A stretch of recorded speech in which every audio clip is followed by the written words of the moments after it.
ವಿದ್ಯಾರ್ಥಿಗಳೇ, ಇವತ್ತು ನಾವು ಬೌದ್ಧ ಧರ್ಮದ ಕೊಡುಗೆಗಳ ಬಗ್ಗೆ ತಿಳಿದುಕೊಳ್ಳೋಣ.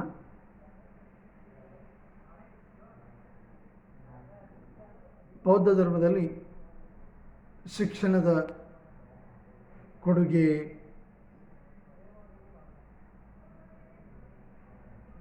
ಬೌದ್ಧ ಧರ್ಮವು ಆಧ್ಯಾತ್ಮಿಕ ಶಿಕ್ಷಣ ನೀಡುವಲ್ಲಿ ಒಂದು ಮಹತ್ವದ ಪಾತ್ರವನ್ನು ವಹಿಸಿಕೊಂಡು ಬರ್ತಾ ಇದೆ. ಅನೇಕ ಒಂದು ವಿದ್ಯಾಪೀಠಗಳನ್ನು ಸ್ಥಾಪನೆಯನ್ನು ಮಾಡಿ ಅದರ ಮೂಲಕವಾಗಿ ಅಪಾರವಾದ ಒಂದು ವಿದ್ಯಾರ್ಜನೆಯ ಕೊಡುಗೆಯನ್ನು ನೀಡಲ್ಪಟ್ಟಿರ್ತಕ್ಕಂಥದ್ದು ನಾವು ಕಾಣ್ತಾ ಇದ್ದೇವೆ. ತಕ್ಷಶಿಲೆ, ನಳಂದ, ವಿಕ್ರಮಶೀಲ, ಕನೇರಿ, ನಾನಾಘಾಟ್ ಇವು ಪ್ರಾಚೀನ ಬೌದ್ಧ ಶಿಕ್ಷಣ ವಿದ್ಯಾಕೇಂದ್ರಗಳಾಗಿದ್ದವು. ಈ ಕೇಂದ್ರಗಳ ಮೂಲಕವಾಗಿ ಸಾಕಷ್ಟು ರೀತಿಯ ಒಂದು ವಿದ್ಯಾರ್ಜನೆಯನ್ನು ದಾರಿ ಎರೆದಿರುವುದು ನಮಗೆ ಕಂಡು ಬರ್ತಾ ಇದೆ. ಈ ಒಂದು ವಿದ್ಯಾಕೇಂದ್ರಗಳಿಗೆ ನಾನಾ ದೇಶಗಳಿಂದ ವಿದ್ಯಾರ್ಜನೆ ಪಡೆಯುವುದಕ್ಕಾಗಿ ಇಲ್ಲಿ ವಿದ್ಯಾರ್ಥಿಗಳು ಬಂದಿರತಕ್ಕಂಥದ್ದು ಕೂಡ ಕಾಣ್ತಾ ಇದೆ. ಬೌದ್ಧ ವಿಹಾರಗಳು ಜ್ಞಾನ ನೀಡುವ ಒಂದು ಕೇಂದ್ರಗಳಾಗಿರ್ತಕ್ಕಂಥದ್ದು. ಕಾವ್ಯ, ತರ್ಕಶಾಸ್ತ್ರ, ಜ್ಯೋತಿಷ್ಯ, ವೈದ್ಯಶಾಸ್ತ್ರ ಇವುಗಳ ಕುರಿತು ಇಲ್ಲಿ ಸಮಗ್ರವಾದ ಒಂದು ಬೋಧನೆ ವಿಷಯ ತಿಳಿಯಲ್ಪಡ್ತಕ್ಕಂಥದ್ದು. ಅಶ್ವಘೋಷ, ವಸುಬಂಧು, ನಾಗಾರ್ಜುನ, ಮಿತ್ರಬಂಧು, ದಿವಾಕರನ್ ಅಂತ ಒಂದು ಪ್ರಮುಖ ಬೌದ್ಧ ಪಂಡಿತರು ಇಲ್ಲಿ ವಿದ್ಯಾರ್ಥಿಗಳಿಗೆ ಜ್ಞಾನವನ್ನು ಎರೆಯಲ್ಪಡ್ತಕ್ಕಂಥವ್ರು, ಬೋಧನೆಯನ್ನು ನೀಡಲ್ಪಡ್ತಕ್ಕಂಥವ್ರು. ಈ ರೀತಿಯಾಗಿ ಶಿಕ್ಷಣ ಅನ್ನೋದು ಒಂದು ಪ್ರಮುಖವಾಗಿ ಬೆಳವಣಿಗೆ ಪ್ರಚಾರವನ್ನು ಪಡೆಯಲ್ಪಟ್ಟಿರ್ತಕ್ಕಂಥದ್ದನ್ನು ಕೂಡ ನಾವು ಈ ಧರ್ಮದಲ್ಲಿ ಕಾಣ್ತಾ ಇದ್ದೇವೆ. ಈ ನಳಂದ ವಿಶ್ವವಿದ್ಯಾಲಯವನ್ನು ವಿದ್ವಾಂಸರು ಬೌದ್ಧ ಧರ್ಮದ ಆಕ್ಸ್ಫರ್ಡ್ ವಿಶ್ವವಿದ್ಯಾಲಯ ಅಂಥೇಳಿ ಕರೆಯಲ್ಪಟ್ಟಿರ್ತಕ್ಕಂಥದ್ದು ನಮಗೆ ತಿಳಿಯಲ್ಪಡ್ತಾ ಇದೆ. ಈ ರೀತಿಯ ಶಿಕ್ಷಣದ ಬಗ್ಗೆ ಒಂದು ಪ್ರಮುಖವಾದ ನಿಲುವು ಅನ್ನೋದು, ಅದರ ಬಗ್ಗೆ ಆಳವಾದ ಜ್ಞಾನವನ್ನು ಕೊಡ್ತಕ್ಕಂಥ ಒಂದು ವ್ಯವಸ್ಥೆ ಇಲ್ಲಿ ಕಂಡು ಬರ್ತಕ್ಕಂಥದ್ದು ನಮಗೆ ಸಿಗ್ತಾ ಇದೆ. ಈ ರೀತಿಯಾಗಿ ಶಿಕ್ಷಣ ವ್ಯವಸ್ಥೆ ಈ ಧರ್ಮದಲ್ಲಿ ಒಂದು ಪ್ರಮುಖ ಬೆಳವಣಿಗೆ ಪ್ರಸಾರವಾಗಲ್ಪಟ್ಟಿರ್ತಕ್ಕಂಥದ್ದನ್ನು ನಾವು ಕಾಣ್ತಾ ಇದ್ದೇವೆ. ಸಾಹಿತ್ಯದ ಕೊಡುಗೆ. ಬೌದ್ಧ ಧರ್ಮವು ಆಧ್ಯಾತ್ಮಿಕ ಸಾಹಿತ್ಯದ ಬಗ್ಗೆ ಹೆಚ್ಚು ಒಲವು ನೀಡಿ ಒಂದು ಮಹತ್ವದ ಪಾತ್ರವನ್ನು ವಹಿಸಿಕೊಂಡಿರ್ತಕ್ಕಂಥದ್ದು ಕೂಡ ನಾವು ಕಾಣ್ತೇವೆ. ಈ ಬೌದ್ಧ ಸಾಹಿತ್ಯವು ಪ್ರಾಕೃತ, ಪಾಳಿ, ಮಾಗಧಿ, ಸಂಸ್ಕೃತ ಭಾಷೆಗಳಲ್ಲಿ ರಚನೆಯಾಗಿರುವುದನ್ನು ಕಾಣ್ತಾ ಇದ್ದೇವೆ. ಇಲ್ಲಿ ವಿನಯ ಪೀಠಕ, ಸುತ್ತ ಪೀಠಕ, ಅಭಿಧಮ್ಮ ಪೀಠಕ ಇವುಗಳನ್ನು ತ್ರಿಪೀಠಕಗಳನ್ನು ನಾವು ಕರೆಯಲ್ಪಡ್ತೇವೆ. ಇವುಗಳೇ ಈ ಬೌದ್ಧ ಧರ್ಮದ ಶ್ರೇಷ್ಠ ಸಾಹಿತ್ಯ ಕೃತಿಗಳಾಗಿ ರಚನೆಯಾಗಿರುವುದು ನಮಗೆ ಕಂಡುಬರ್ತಾ ಇದ್ದಾವೆ. ಅದೇ ರೀತಿ ದೀಪವಂಶ, ಮಹಾವಂಶ ಅನ್ನುವಂಥದ್ದು ಪಾಳಿ ಭಾಷೆಯಲ್ಲಿ ರಚನೆಗೊಂಡಿರತಕ್ಕಂಥ ಕೃತಿಗಳು.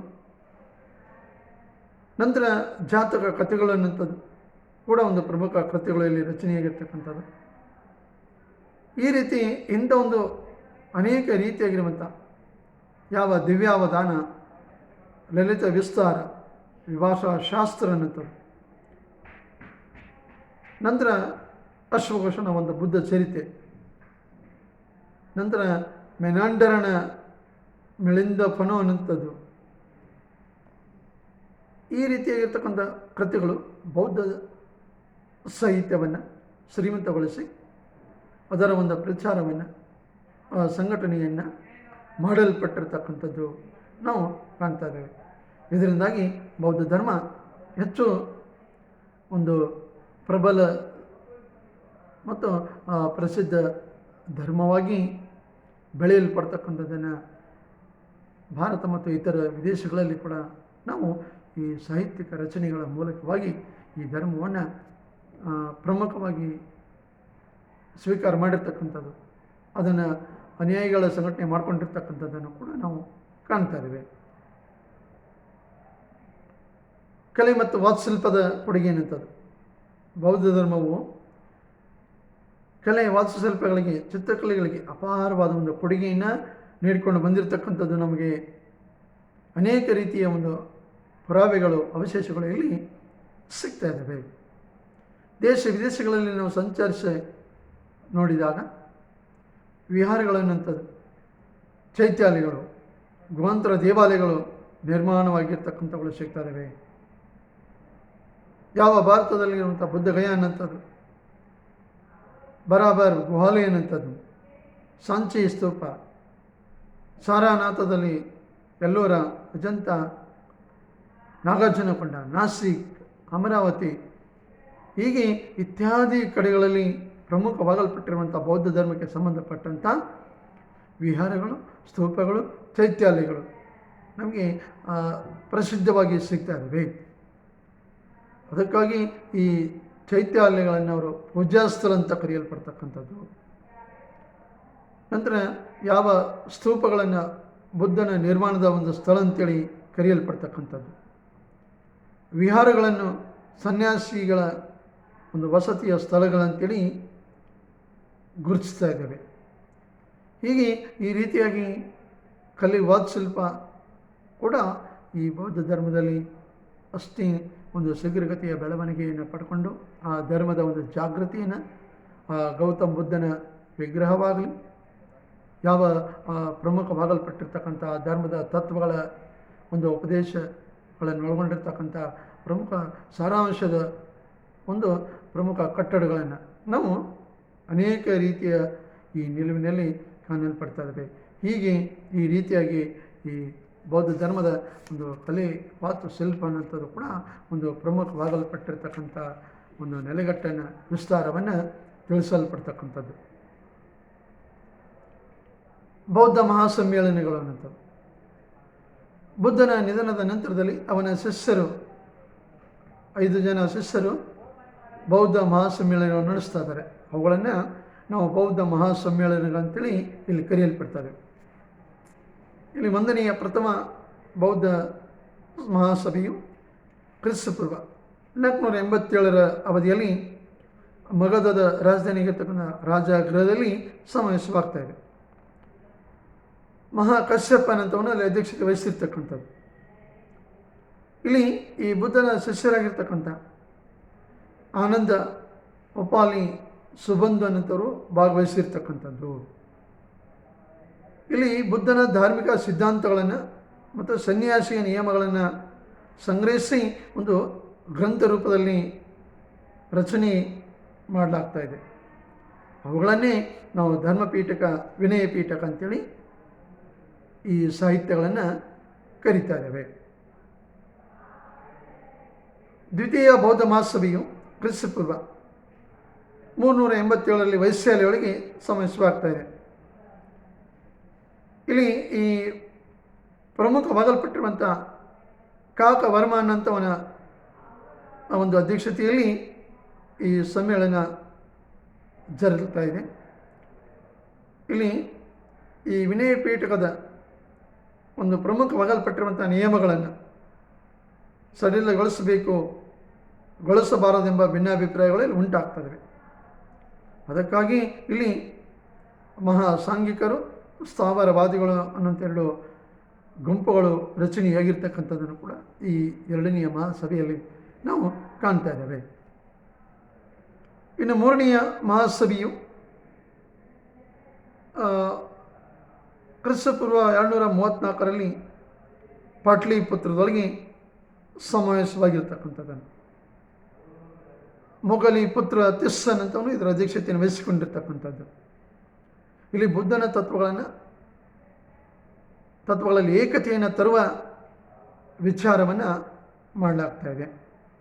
ಬುದ್ಧನ ತತ್ವಗಳನ್ನು ಎಲ್ಲರೂ ನಿಷ್ಠೆಯಿಂದ ಪಾಲಿಸಬೇಕು ಅನ್ನುವಂಥದ್ದು ಕೂಡ ಇಲ್ಲಿ ವಿಚಾರಣೆ ಮಾಡಲಾಗಿರುವಂಥದ್ದು.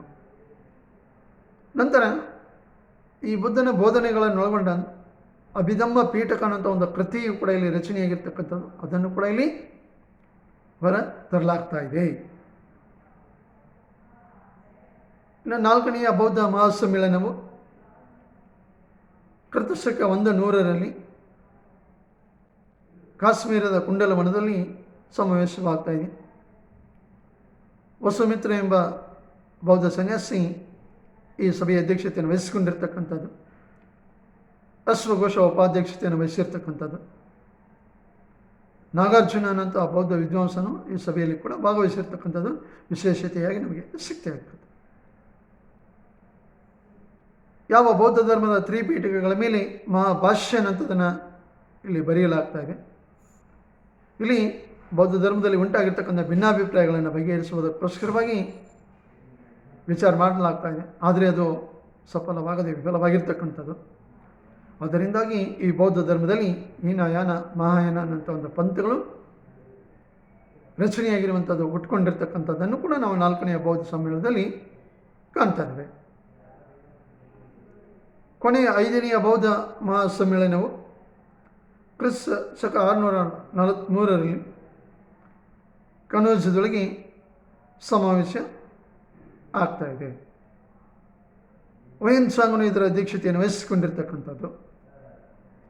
ಇಲ್ಲಿ ಮಹಾಯಾನ ಒಂದು ಪ್ರಮುಖ ತತ್ವಗಳಿಗೆ ಪ್ರಚಾರ ಕೊಡುವುದು ಈ ಸಭೆಯ ಉದ್ದೇಶವಾಗಿರ್ತಕ್ಕಂಥದ್ದು, ಸಮ್ಮೇಳನದ ಉದ್ದೇಶವಾಗಿರ್ತಕ್ಕಂಥದ್ದು. ಇಲ್ಲಿ ಕಾಮರೂಪದ ದೊರೆ ಭಾಸ್ಕರ ವರ್ಮ, ಪಲ್ಲವ ಧ್ರುವಸೇನ, 1,000 ಬೌದ್ಧ ವಿದ್ವಾಂಸರು, 3,000 ಬೌದ್ಧ ಭಿಕ್ಷುಕರು, 3,000 ಬ್ರಾಹ್ಮಣರು ಭಾಗವಹಿಸಲ್ಪಟ್ಟಿರ್ತಕ್ಕಂಥದ್ದು ವಿಶೇಷತೆಯಾಗಿ ನಮಗೆ ಸಿಗ್ತಾ ಇದೆ. ಹೀಗೆ ಈ ರೀತಿಯಾಗಿ ಇಂಥ ಒಂದು 5 ಬೌದ್ಧ ಮಹಾ ಸಮ್ಮೇಳನಗಳು ಕೂಡ ಬುದ್ಧ, ಅವನ ಉಪದೇಶಗಳು, ಅವ ಸಾಹಿತ್ಯಗಳ ಬಗ್ಗೆ ವಿಶೇಷವಾದ ಚರ್ಚೆ ನಡೆದು ಅವುಗಳು ಕೂಡ ಇಲ್ಲಿ ಪ್ರಮುಖವಾಗಿ ಒಂದು ಹೊರ ಬಂದಿರತಕ್ಕಂಥದ್ದ ವಿಷಯವನ್ನು ನಾವು ತಿಳ್ಕೊಳ್ತಾ ಇದ್ದೇವೆ. ಇನ್ನು ಬೌದ್ಧ ಪಂಥಗಳು, ಬೌದ್ಧ ಪಂಥಗಳಲ್ಲಿ ಮಹಾಯಾನ ಪಂಥ ಅನ್ನಂಥದ್ದು, ಇದನ್ನು ಶ್ರೇಷ್ಠ ಮಾರ್ಗ ಅಂತ ನಾವು ಕರಿತಾ ಇದ್ದೇವೆ. ಹಿಂದೂ ಧರ್ಮದ ಪ್ರವಾಹಕ್ಕೆ ಒಳಗಾಗಿರ್ತಕ್ಕಂಥದ್ದು. ಬುದ್ಧನನ್ನು ದೇವರ ಸ್ವರೂಪ ಅಂತೇಳಿ ತಿಳಿದು ಮೂರ್ತಿ ಪೂಜೆ ಆರಂಭ ಮಾಡಲ್ಪಡ್ತಕ್ಕಂಥ ಪಂಥ ಇದು. ಬುದ್ಧನ ತತ್ವಗಳಿಗಿಂತ ಬುದ್ಧನ ನಂಬಿಕೆ ಹೊಂದಿರತಕ್ಕಂಥ ಒಂದು ಪಂಥ ಇದು. ಬುದ್ಧ ಸಾಕ್ಷಾತ್ ದೇವರ ಸ್ವರೂಪ ಅನ್ನೋದನ್ನು ತಿಳ್ಕೊಂಡಿರ್ತಕ್ಕಂಥದ್ದು. ಅದಕ್ಕಾಗಿ ಅವನ ಆರಾಧನೆ ನಮ್ಮ ಮೋಕ್ಷಕ್ಕೆ ಮಾರ್ಗ ಅಂತೇಳಿ ಇಲ್ಲಿ ಗುರುತಿಸಿಕೊಂಡಿರ್ತಕ್ಕಂಥವರು. ಈ ರೀತಿಯಾಗಿ ಬುದ್ಧನ ವಿಗ್ರಹವನ್ನು, ದೀಪವನ್ನು ಭಕ್ತಿಯಿಂದ ಪೂಜಿಸುವಂಥದ್ದು ನಮಗೆ ಸಿಗ್ತಾ ಇದೆ. ಇಲ್ಲಿ ಪುನರ್ಜನ್ಮ ಬಗ್ಗೆ ನಂಬಿಕೆ ಉಳ್ಳಂಥ ಒಂದು ಪಂಥ ಮಹಾಯಾನ ಪಂಥ ಅನ್ನೋಂಥದ್ದು. ಹೀನಯಾನ ಪಂಥ, ಇದನ್ನು ಕನಿಷ್ಠ ಮಾರ್ಗವೆಂತ ನಾವು ಕರೀತಾ ಇದ್ದೇವೆ, ತಿಳಿಯಲ್ಪಡ್ತಕ್ಕಂಥದ್ದು. ಇಲ್ಲಿ ಬುದ್ಧನ ತತ್ವಗಳು, ಈ ಪಂಥವು ನಿಷ್ಠೆಯಿಂದ ಪಾಲಿಸುವಂಥದ್ದಾಗಿರ್ತಕ್ಕಂಥದ್ದು. ಇದು ಪರಿಶುದ್ಧ ಬೌದ್ಧ ಧರ್ಮವಾಗಿರ್ತಕ್ಕಂಥದ್ದು. ಪಾಲಿ ಭಾಷೆಯಲ್ಲಿ ಸಾಹಿತ್ಯಗಳ ರಚನೆಯಾಗಿರ್ತಕ್ಕಂಥದ್ದು ಕೂಡ ಇಲ್ಲಿ ಪಂಥದಲ್ಲಿ ಸಿಗ್ತಾ ಇದ್ದಾವೆ. ಮಾನವನ ನಿರ್ಮಾಣವು ಸ್ವಪ್ರಯತ್ನದಿಂದ ಸಾಧ್ಯವಾಗಬೇಕು ಅಂತೇಳಿ ತಿಳಿದಿರ್ತಕ್ಕಂಥ ಒಂದು ಪಂಥ. ಇಲ್ಲಿ ಯಾವ